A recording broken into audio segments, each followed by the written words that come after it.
The American War for Independence began in 1775 when the 13 colonies declared independence from the British. This was revolutionary because it established a non-monarchical form of government. This was a unique idea for the time period, being one of the first modern democracies. This helped initiate many future revolutions and had long-lasting effects.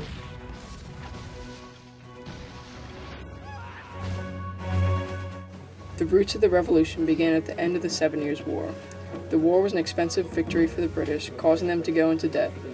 The British government thought that because they helped the colonists, they should be able to tax them. This angered the colonists because they had no direct say in the parliament's issuing the tax. Tensions began to grow between the colonists and the British. The tensions escalated in 1770 with the Boston Massacre. With a sum total of 5 dead, it was the least massacre of all time. The Tea Act also angered the colonists, and they organized protests and boycotts. In response to the Boston Tea Party, the British government issued the Boston Port Act, which shut down the port of Boston until they could repay for the tea. Unable to receive food by sea, they had to be supplied by land from the other colonies. The colonists were also angered by the Quartering Act because they felt it violated their rights as British citizens.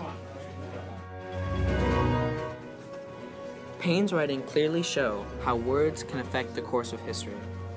In logical yet simple language that all could understand, Paine argued in favor of declaring independence from Britain.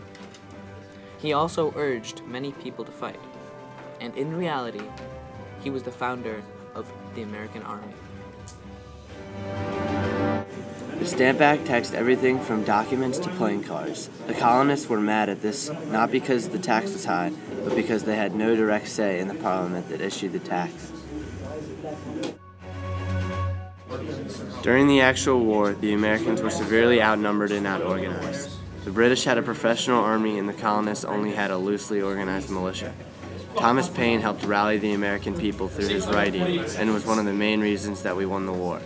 With many famous battles like the Battle of Trenton, New Jersey, and Valley Forge, Philadelphia, the Americans fought for their independence with George Washington leading the way. Finally, on October 19, 1781, the British surrendered to the American army at the Battle of Yorktown. It wasn't until 1783 that all the British troops left. Ideas about property, equality, and representation for taxation are the main revolutionary ideas that are still being used today. Also, even though most Americans had come to see themselves as separate from Britain before 1776, the British certainly didn't see it that way. They continued to fight either until 1781 or 1783, depending on whether you calculate by when they actually gave up or when the peace treaty was signed. So you can't really say the American Revolution was won before the fighting even started, but the truth is the American Revolution and the War for Independence weren't like this. They were like this.